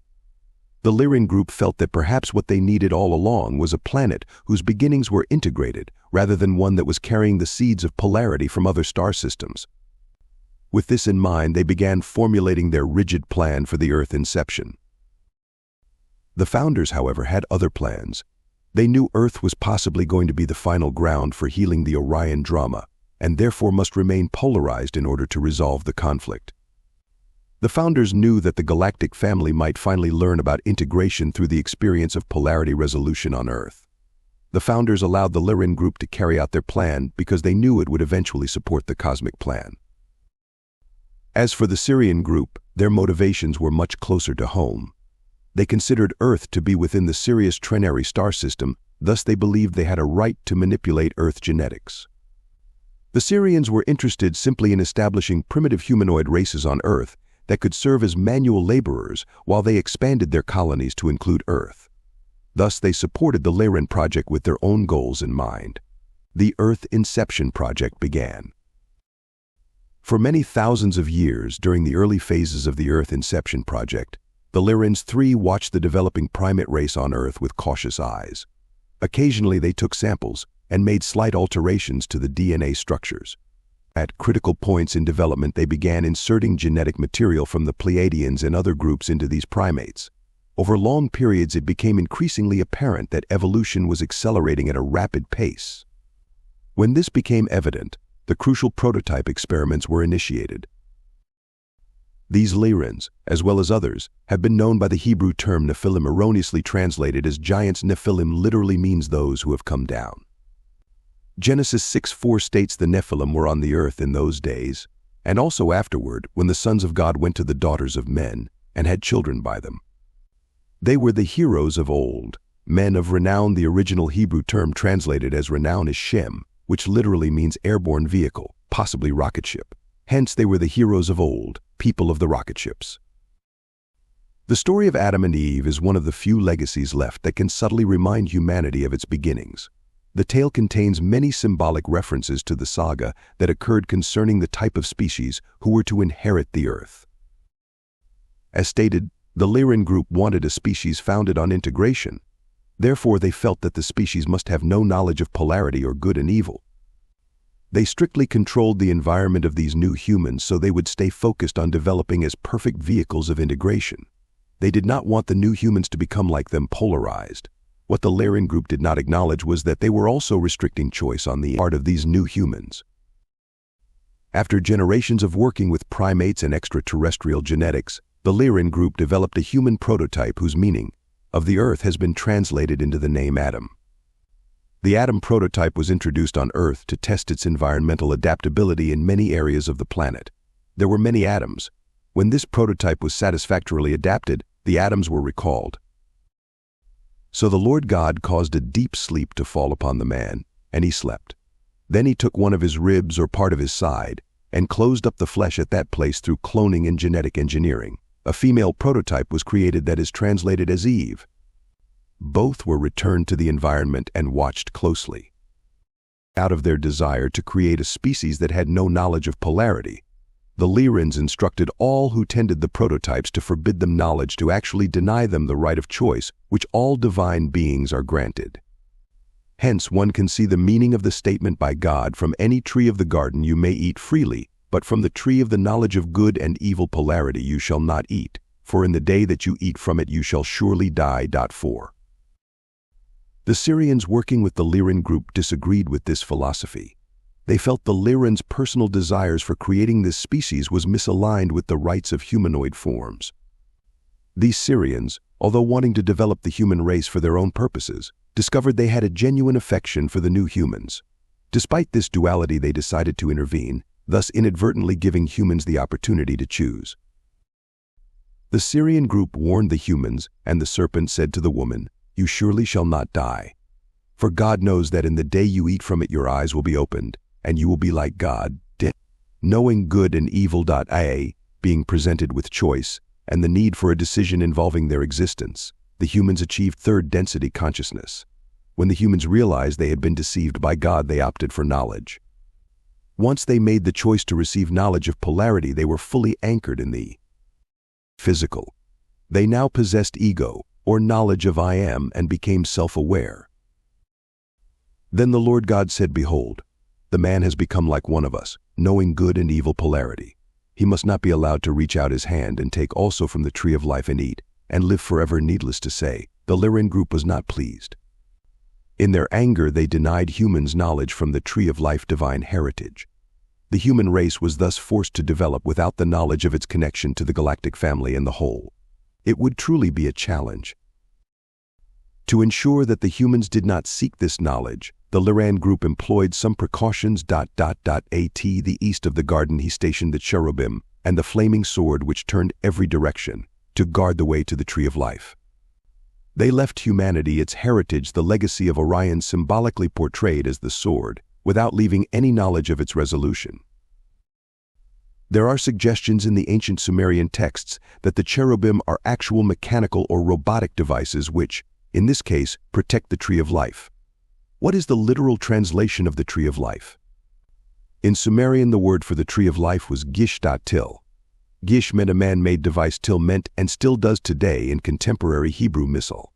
Instead of an actual tree, this may mean the vehicle to life or a spaceship. In Sumerian renderings, there are clear depictions of rocket ships, as well as men saluting these rocket ships. It seems clear that the action by the gods of stationing the cherubim to keep humans from the tree of life was actually denying the humans the knowledge of their heritage. No longer would the Earth human be allowed to openly intermingle with the gods or leave the planet with them. Humans were banished from the heavens. What happened to the Syrian group who interfered with the plans of the Lyrans? By interfering, they became energetically tied to the development of Earth. They have always had many tricks up their sleeve, and in this case they got the last laugh. When working with the Lyran group during the genetic program, they inserted a latent DNA code within the human cells. This code is triggered by an accelerating vibration that occurs when a civilization begins to evolve spiritually. As Earth accelerates towards self-awareness and fourth density, which is occurring presently, the code is activated. Once activated, the human race unwinds its limited vision like a coil until the expanse of all that is becomes visible. It was their way of allowing humanity to eat from the tree of life after all. From these early seeders of planet Earth, humanity has been left a challenge. As stated, the children who are seeded usually carry the genetic codes and deep-seated attitudes of the parents. If indeed Earth was seeded from a point of inequality and lack of free will, but might this not explain why humans of many races today still carry an underlying belief in the superiority of the Caucasian Aryan race, the Lyran group?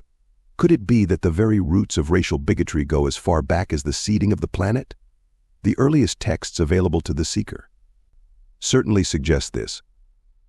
The Sumerian records give reference to the black-headed ones who worked the mines of Africa for the gods. If this is the case that humanity carries the patterns of its forefathers, then this challenge is just beginning. Breaking free from this god spell that has been cast over humanity may be the key to the liberation of the human race on Earth. In Earth's past, the human race has received conflicting signals from the gods.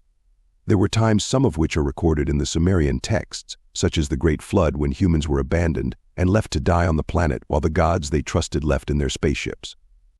During these times, some gods illegally rescued chosen humans. This has created an emotional encoding within the human species during times of crisis. The encoding remembers both of these patterns, and a struggle is activated between the fear of abandonment and the joy of salvation. It is imperative that the human race resolve this dependence on the gods and become self-sufficient. On present-day Earth, extraterrestrial groups, whose encodings are rooted in the past, still promise salvation. They come to humans as physical space beings or speak telepathically to those who can hear their frequency. Often they name various Earth humans commanders or chosen ones and continue to tempt the human ego to perpetuate their own feelings of superiority. Though these off-planet groups mean well for the most part, they continually perpetuate the gap between the fear of abandonment and the joy of salvation, thus encouraging the separative belief in elitism. As humans take their own power and enter planetary adulthood, those remnant groups will transform as well. The majority of other extraterrestrial groups have learned from their past actions and desire a resolution of this conflict once and for all. From the point of view of the founders, the plan was continuing perfectly. The Lyran group needed to play out the scenario for their own growth. These early extraterrestrial gods left behind clues on Earth that will eventually assist in awakening the planet to its heritage. As humanity awakens to this knowledge, it will begin to bring into play the tools that are needed to resolve the Orion drama. Resolution comes from allowance. If the human race can truly allow diversity within unity from a point of non-judgment, heaven on Earth will be created. Welcome to the 30-minute Power Summary series of books to awaken your soul. This is a summary of the key teachings of the Law and the Promise. Written by Neville Goddard in 1961. Neville Goddard, in his book The Law and the Promise, presents a compelling exploration of the power of imagination and its role in shaping our reality. Through a series of insightful teachings and personal anecdotes, he unveils the principles of manifestation and guides us towards a deeper understanding of our own creative potential. Chapter 1: The Law Imagining Creates Reality. The core principle of the book is established in the first chapter, Imagining Creates Reality. Goddard draws inspiration from William Blake, who believed that man is all imagination and that God is man and exists in us and we in him. This concept posits that our imagination is not merely a tool for daydreaming or fantasy, but the very essence of our being and the source of our creative power. Goddard emphasizes that the world we perceive is a product of our collective imagination, shaped by our beliefs and assumptions. He distinguishes between divine imagining and human imagining not as separate powers, but as varying degrees of intensity within the same creative force. When we imagine with intensity and conviction, our imaginal acts become objective facts in our reality. However, when our imagination is weak or doubtful, our desires manifest through a slower, more gradual process. The key to harnessing the power of imagination lies in self-abandonment, fully immersing ourselves in the feeling of the wish fulfilled. By entering the imagined state and experiencing it with all our senses, we create a bridge of incidents that leads to its manifestation in our physical reality. Chapter 2: Dwell Therein. This chapter explores the concept of dwelling in the state of the wish fulfilled. Goddard emphasizes the importance of living in the end, experiencing the feeling of having already achieved our desires. He shares several inspiring stories of individuals who manifested their dreams by persistently imagining and feeling as if their wishes were already a reality. One story tells of a doctor and his wife who dreamt of building an apartment building on their property for 15 years.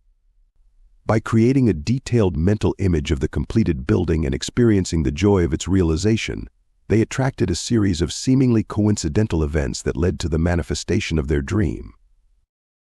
Another story tells of a woman who desired a specific type of house for her family. Through nightly visualizations of sleeping in her dream home, she eventually found and purchased the exact house she had imagined. Chapter 3: Turn the Wheel Backward. This chapter introduces the concept of revision as a powerful tool for changing our past and therefore our present and future. Goddard explains that our past experiences are not fixed and unalterable, but rather exist as imaginal constructs that can be revised and transformed. By revisiting past events in our imagination and replaying them in a way that aligns with our desires, we can effectively rewrite our history and create a new present reality. One story tells of a woman who suffered from chronic back pain for 39 years due to a childhood accident.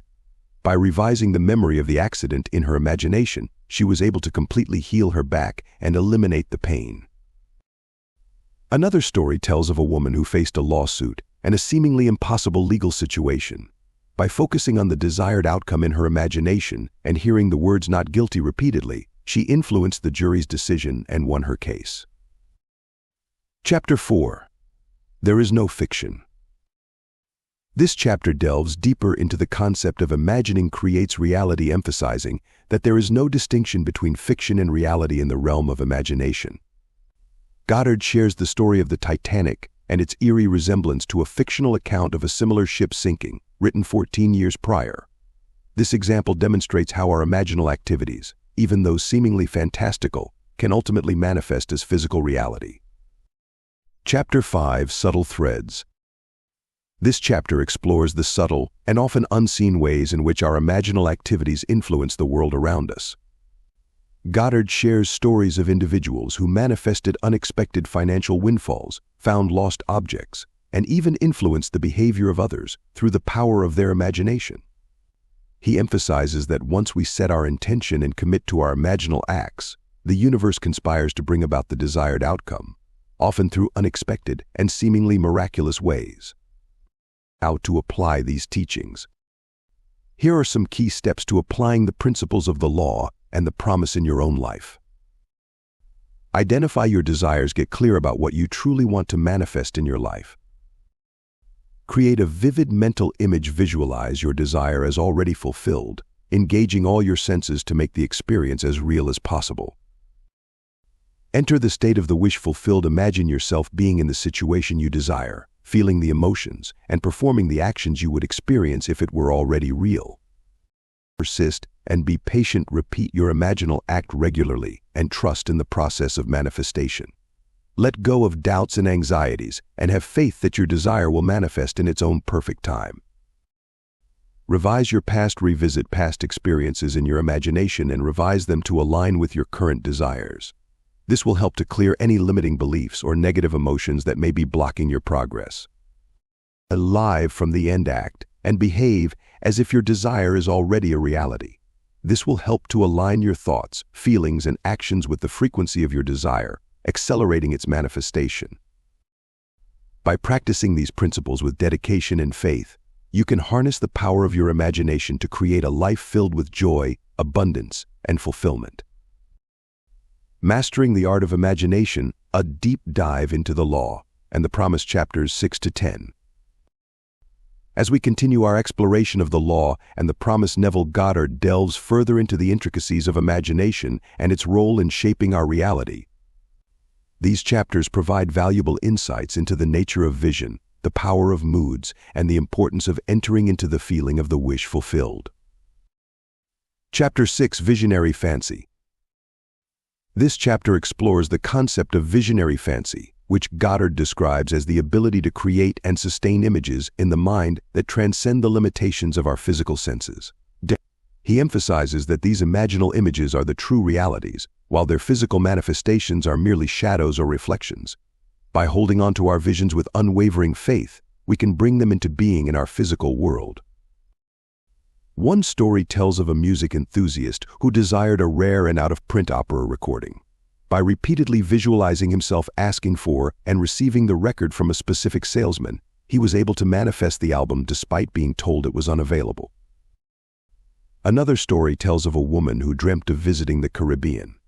While recovering in the hospital, she immersed herself in the experience of taking a cruise, visualizing every detail of the journey. Months later, she unexpectedly won a contest that awarded her the exact cruise she had imagined. Chapter 7: Moods. This chapter explores the power of moods in shaping our reality. Goddard explains that our moods are not simply reactions to external circumstances, but rather causative agents that attract and create experiences that correspond with their vibrational frequency. By consciously cultivating positive and desirable moods, we can attract positive and desirable experiences into our lives. One story tells of a woman who was facing financial hardship and unemployment. By focusing on the feeling of something wonderful is happening to me now, she shifted her mood and attracted a large sum of money from an unexpected source. Another story tells of a mother who used her imagination to heal her son's warts. By purchasing the warts from him and playfully claiming them as her own, she created a shift in his belief system that led to the disappearance of the warts. Chapter 8: Through the Looking Glass. This chapter delves deeper into the concept of shifting our awareness to create new realities.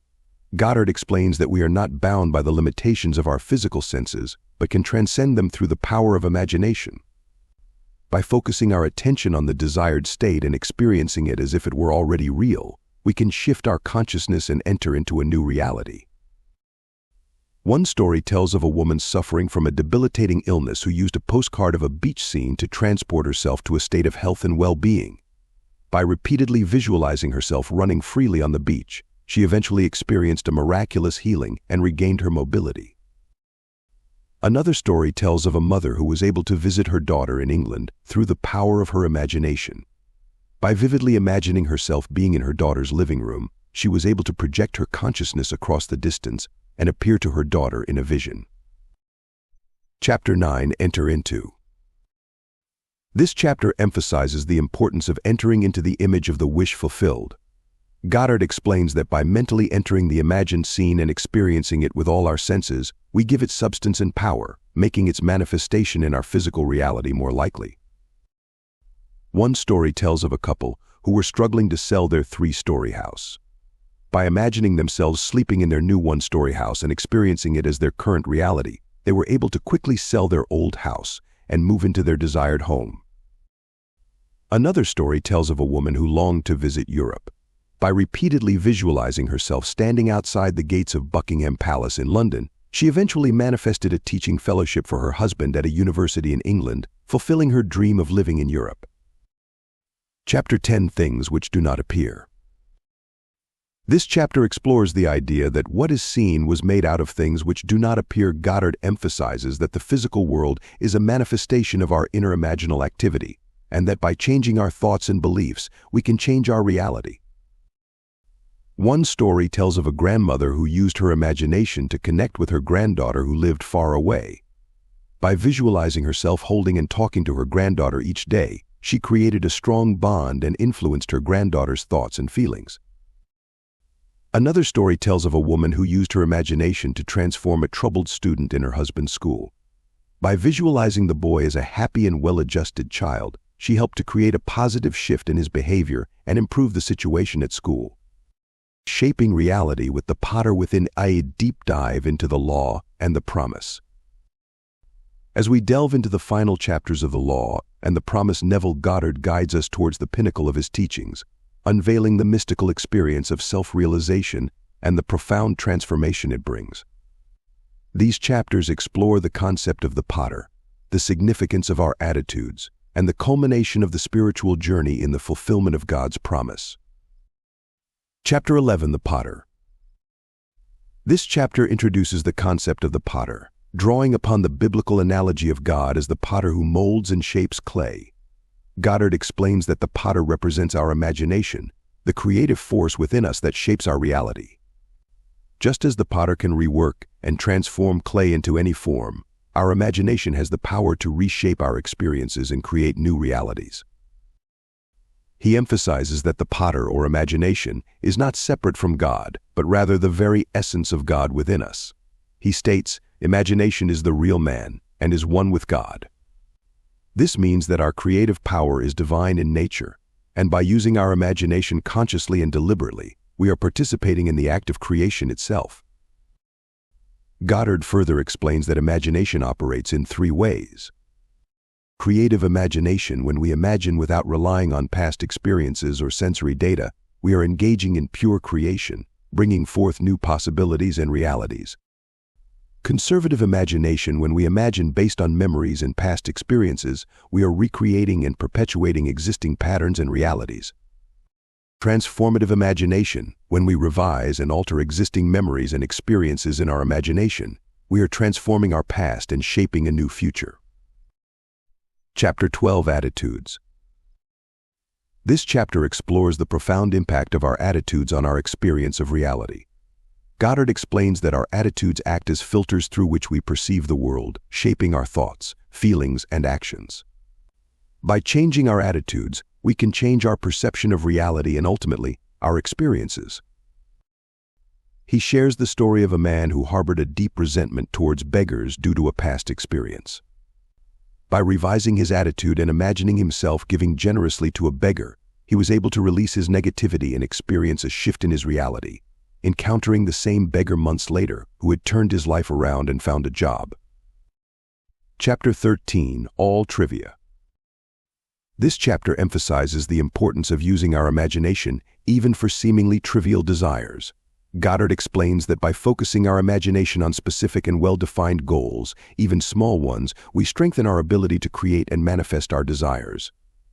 He shares stories of individuals who manifested a desired hat, influenced the behavior of birds, and attracted a specific painting into their lives through the power of their imagination. Chapter 14, The Creative Moment. This chapter explores the concept of the creative moment, the point in time when our imagination takes hold and sets in motion the events that lead to the fulfillment of our desires. Goddard explains that this moment occurs when we shift from reacting to life to actively creating it, when we step out of the role of the observer and become the conscious creator of our experience. He shares a story of a woman who witnessed her imaginal act manifest almost instantaneously. While driving, she imagined offering a ride to an elderly lady who had just missed her bus. Moments later, the exact same woman appeared at her car window and asked for a ride. Chapter 15, The Promise for Mystical Experiences. This chapter delves into the mystical experience of self-realization and the fulfillment of God's promise to humanity. Goddard shares 4 of his own personal mystical experiences, revealing the truth of our divine nature and the path towards awakening as God. He describes his experiences of entering a divine society, encountering the embodiments of infinite might and love, and ultimately realizing his own identity as the father of David, the Lord's anointed. These experiences reveal the profound truth that God and human imagination are one, and that our ultimate purpose is to awaken to our divine nature and become co-creators with God. How to apply these teachings. Here are some key steps to applying the principles of these chapters. Recognize the potter within, become aware of your imagination as the creative force within you, and take responsibility for the images and beliefs you hold in your mind. Shift your attitudes, examine your current attitudes and beliefs, and consciously choose to adopt those that support your desires and well-being. Focus on specifics, define your desires clearly, and create vivid mental images of them as already fulfilled. Be present and act in the now. Enter the creative moment by focusing on the present moment and taking action based on your desired reality, rather than reacting to external circumstances. Embrace the mystery, be open to the unknown, and trust in the process of self-discovery and spiritual growth.